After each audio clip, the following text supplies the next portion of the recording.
নমস্কার, max video নতুন একটা ব্লগে আপনাদের সকলকে স্বাগত জানাই। আজ 28 সেপ্টেম্বর শনিবার, এখন বাজে সকাল 10:15। এখন থেকে আমি আমার আজকের ব্লগটা শুরু করছি। আজকে সকালে তুলতুল অনেকটা দেরিতেই ঘুম থেকে উঠেছে, ওই 9:40 পৌনে 10টা নাগাদ। আর ঘুম থেকে ওঠার পর ওর সকালের প্রতিদিনের যে কাজগুলো থাকে সেগুলো সব সেরে ওকে তেল মালিশ করিয়ে স্নান ধান করিয়ে একবারে রেডি করে দিয়েছি। আর এবার ওকে ব্রেকফাস্টটা করিয়ে দেব। আর 3-4 দিন পরে আজকে সকাল থেকে একটু ঠিকঠাক রোদ উঠেছে, তবে মাঝে মাঝে আবার মেঘলাও করছে। আর এদিকে আমার সকালের অনেক কাজই হয়ে গেছে, তবে এখনও বেশ কিছু কাজ বাকি আছে। যেমন এ ঘরে বিছানাপত্র তোলা, তারপর ধানিকে স্নান করানো, 1-1.5 বালতির মতন জামা কাপড় আছে, সেগুলো সব কেচে ধুয়ে মেলা। আর এইসব করে তারপর আমি যাব স্নানে। এখন তুলতুলকে আপাতত ব্রেকফাস্টটা করিয়ে দিই। এখন বাজে 12টা, আর তখন তুলতুলকে ব্রেকফাস্ট করিয়ে যে সমস্ত কাজগুলো বাকি ছিল সেগুলো সব সেরে ধানিকে স্নান ধান করিয়ে ব্যালকনিতে একটু বেঁধে রেখেছি। আর তারপর আমি গেছিলাম স্নানে। স্নান করে পুজো সেরে এই সবে মাত্র উঠলাম। আর এখন ছাদে যাব জামা কাপড়গুলো মেলতে। তখন ছাদে কাঁচা জামা কাপড়গুলো মেলে ঘরে এসে এদিকে দুপুরে রান্নাটা বসিয়ে দিয়েছি। দুধটা জাল দিয়ে সবেমাত্র রাখলাম। আর আজ যেহেতু শনিবার, তো সেজন্য ওই অড়হর ডালে নিরামিষ খিচুড়ি করব। আজকে আমি আর ব্রেকফাস্ট করব না, কারণ এমনিতেই অনেক বেলা হয়ে গেছে। একেবারে লাঞ্চ সেরে নেব, আবার তাড়াতাড়ি বেরোতেও হবে। এখন বাজে 1:10, আর এদিকে খিচুড়িটা হয়ে গেছে। আর এখানে আলুটা ভাজা হচ্ছে। আলুটা ভাজা হয়ে গেলে তুলতুলকে খাইয়ে ঘুম পাড়িয়ে দেব। এখন বাজে 2টো, আর তখন তুলতুলকে লাঞ্চ করিয়ে হাত মুখ ধুয়ে বেডে নিয়ে গিয়ে শুয়ে দিয়েছিলাম। শোয়ানোর 5-7 মিনিটের মধ্যে তুলতুল ওদিকে ঘুমিয়ে পড়েছে। তুলতুলকে ঘুম পাড়িয়ে ধানিকে খেতে দিয়ে দিয়েছি। আর এখানে আমি আমার খাবারটা বেড়ে নিয়েছি। লাঞ্চ সেরে তারপর রান্নাঘর, গ্যাস ওভেন এগুলো সব ধুয়ে মুছে পরিষ্কার করব। বাসন আছে, এগুলো সব মাজবো। আরও কিছু কাজ আছে, সেগুলো সারবো। এখন বাজে 3টে, আর তখন আমি লাঞ্চ সেরে বাসন কুসনগুলো মেজে ধুয়ে রেখে গ্যাস ওভেন, রান্নাঘর এগুলো সব ধুয়ে মুছে পরিষ্কার করে আরও বেশ কিছু কাজ ছিল, সেগুলো সব সেরে নিয়েছি। আর এবার আমাদের রেডি হওয়ার পালা। 3:30-র মধ্যে তো স্কুলে পৌঁছাতে হবে। গতকাল রাতে সব কিছু গুছিয়ে রেখেছিলাম, তাই এখন অতটা অসুবিধা নেই। তবে এই যে তুলতুল এখন ঘুমাচ্ছে, এই যে ঘুম থেকে ওঠাবো, ব্যাস কান্নাকাটি শুরু হয়ে যাবে। তাই আমি ভাবছি আগে আমি রেডি হয়ে নিই, তারপর ওকে ঘুম থেকে ওঠাবো। ততক্ষণে ঘুমাচ্ছে, ঘুমাক। এখন বাজে 3:25, আর তখন আমি নিজে রেডি হয়ে তারপর তুলতুলকে ঘুম থেকে ওঠালাম। উঠিয়ে ওর মুখ টুকটা ভালো করে ধুয়ে মুছিয়ে ওকে রেডি করে দিয়েছি। আর কিছু জিনিস নেওয়ার ছিল, সেগুলো সব নিয়ে নিয়েছি। জলটা এখন ওর হাতে দিলাম। নাও বাবা, নাও। আর এবার আমরা বেরোবো।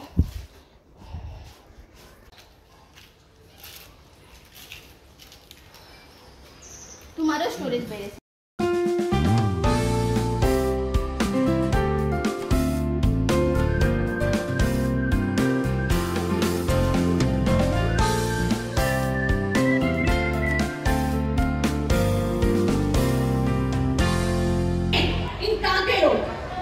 Same year in Piscamo, next year in Singapore, and now Mayapur. बोला ताली। ये बोलते रहना मेरा एक गूज़बम्प हो रहा है।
ছোট দিদিকে দাও, একটা ছোট দিদিকে দাও, দে আমাকে, দাও দে।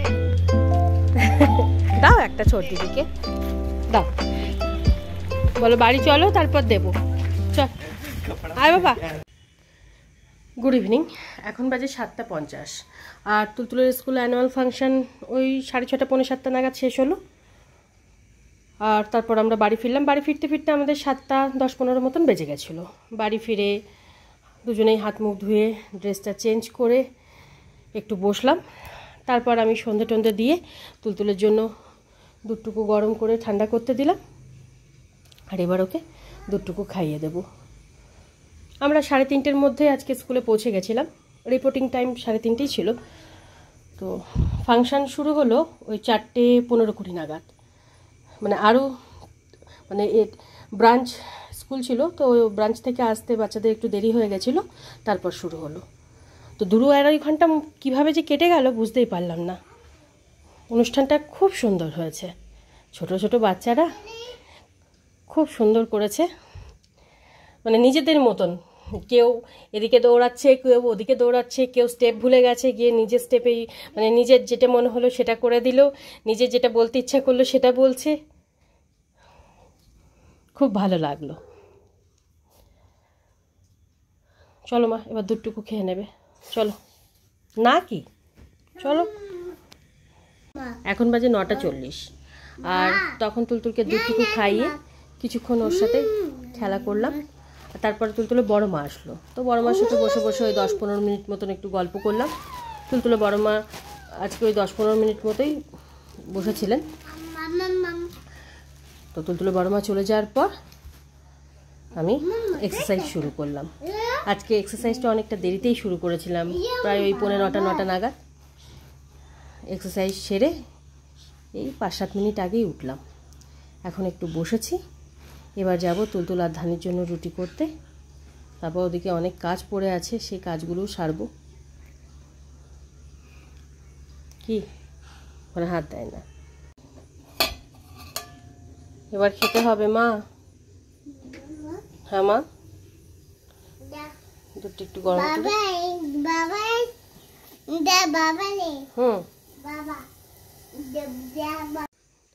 এখন বাজে 12:20 আর তখন আমি এক্সারসাইজ সেরে ওই 5-10 মিনিট মতন একটু রেস্ট নিয়ে তারপর উঠে গিয়ে তুলতুল আর ধানি দুজনের জন্যই রুটি করে দুজনের রুটি গরম জলে ভিজিয়ে রেখেছিলাম। 10:05-10 নাগাদ তুলতুলকে দুধ রুটিটুকু খাইয়ে দিলাম আর ধানিকে খেতে দিয়ে দিয়েছিলাম। ধানি তখন খাবারটা খেলো না, এই কিছুক্ষণ আগে নিজের খাবারটা শেষ করলো। আর ডিনারের পর তুলতুলের প্রতিদিনের যে কাজগুলো থাকে সেগুলো সব সেরে ওকে ঘুম পাড়ানোর জন্য বেডে নিয়ে গেলাম। বেডে নিয়ে যাওয়ার পর আজকে তুলতুল দিদুনের সাথে 10-15 মিনিট মতন ভিডিও কলে গল্প করলো। তারপর যে গানটায় স্টেজে পারফর্ম করেছিল সেই গানটা একটু দিদুনকে শোনালো। এইসব করে মোটামুটি 11:15-20 মধ্যে তুলতুল ঘুমিয়ে পড়েছে। আজকে তো আমি ভেবেছিলাম যে তুলতুল হয়তো একটু তাড়াতাড়ি ঘুমাবে, কারণ আজকে দুপুরে তো ঠিকঠাক ঘুম হয়নি। 3:10-15 মধ্যে ওকে ঘুম থেকে উঠিয়ে দিয়েছিলাম। তারপর 10 মিনিটের মধ্যে রেডি হয়ে আমরা বেরিয়ে গেছিলাম। তবে আজকে ঘুম থেকে ওঠার পর ও কান্নাকাটি করেনি। এক দিন ওকে যখন জোর করে ঘুম থেকে তোলা হয় তখন ভীষণ কান্নাকাটি করে। আমি একটু টেনশনে ছিলাম যে যদি কান্নাকাটি করে তো হয়ে গেল, পুরো মুড অফ থাকবে।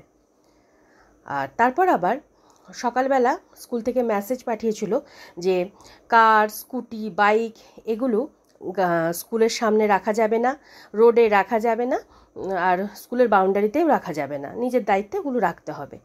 তো সেই ভেবে আমি দেখলাম স্কুটি কোথায় রাখবো, তা স্কুটিটা বাড়িতে রেখেই আমি তুলতুলের ছোট দিদি আর তুলতুল 3 জনে মিলে অটোতেই চলে গেছিলাম। স্কুলের সামনে গিয়ে দেখছি স্কুলের সামনে তার পাশে রোডটায় একদম সারি সারি স্কুটি, বাইক, কার দাঁড় করানো। বলেছিল যে এরকম দাঁড় করালে হয়তো জ্যাম হয়ে যেতে পারে। আর ঠিক তাই, যেই মানে অনুষ্ঠানটা শেষ হলো সবাই বেরোচ্ছে, ব্যাস তখন রোড মানে এত জ্যাম হয়ে গেছিলো যে যারা হেঁটে আসছিলাম আমরা তাদের আসতে কষ্ট হচ্ছে। হয়তো বেশিক্ষণ জ্যামটা থাকবে না, 15-20 মিনিট, কিন্তু ভালো জ্যাম হয়ে গেছিলো। আর আজকে যখন ওই 3:30 নাগাদ আমরা স্কুলে পৌঁছালাম, 3:30 একটু বেশি হয়ে গেছিলো, কারণ এতটা হেঁটে গেছিলাম, তারপর অটো ধরেছিলাম। তো ওই যখন গেলাম, ম্যামেরা তো তুলতুলকে নিয়ে ভেতরে চলে গেল। তো অধিকাংশ বাচ্চারা ভীষণ কান্নাকাটি করছিল, আর অধিকাংশ বাচ্চা মানে মায়ের থেকে বাবাকে ডাকছে, পাপা পাপা ড্যাডি, মানে এত কান্নাকাটি করছিল। আমি তো ভাবলাম হয়ে গেল, ওদের কান্নাকাটি দেখে তুলতুল যদি কান্নাকাটি শুরু করে তাহলে তো গেল। তো দেখলাম না, ঠিকঠাক ছিল, আর স্টেজেও খুব সুন্দর পারফর্ম করেছে। তুলতুলের বাবা এটা খুব মিস করলেন, মানে কিছু করার নেই, এটা তো ঠিক কথা, মানে উনি থাকলে এত খুশি হতেন। তবে এটাও একটা ব্যাপার ছিল যে বাবাকে দেখলে ও কি করতো, এটাও দেখার একটা ছিল। শুধু তুলতুল নয়, তুলতুলের ক্লাসে যত বাচ্চারা ছিলেন সবাই, ওই ছোট ছোট বাচ্চাগুলো খুব সুন্দর পারফর্ম করেছে। আর এমনিতেও বাচ্চারা যখন হাত পা নেড়ে নেড়ে কথা বলে কিংবা এই নাচ গান করে, দেখতে তো এমনিতেই ভালো লাগে, খুব সুন্দর লাগছিল। ওই তখনই বললাম না যে 2-2.5 ঘন্টা যে কী করে কেটে গেল বুঝতেই পারলাম না। আজকের মানে অনুষ্ঠানটা খুব সুন্দর হয়েছে, আর সকলের খুব, শুধু আমার নয়, প্রত্যেকে বলেছে, মানে সকলের খুব ভালো লেগেছে। ওদের স্কুলের 4টে ব্রাঞ্চ, তো আর 4টে ব্রাঞ্চ থেকে সব বাচ্চারা এসেছিল, প্রচুর বাচ্চা এসেছিল।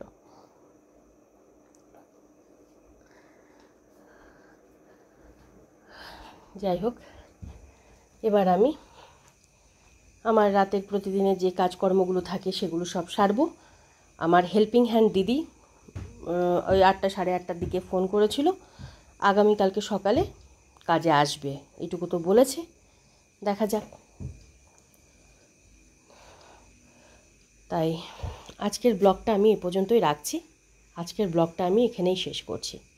আমার এই ব্লগটা যদি ভালো লেগে থাকে তাহলে আমার এই চ্যানেলটাকে সাবস্ক্রাইব করে দেওয়ার জন্য বিশেষভাবে অনুরোধ রইল, সাথে লাইক আর শেয়ার করে দেওয়ার জন্য অনুরোধ রইল। সবাই ভালো থাকবেন, বাই অ্যান্ড গুড নাইট।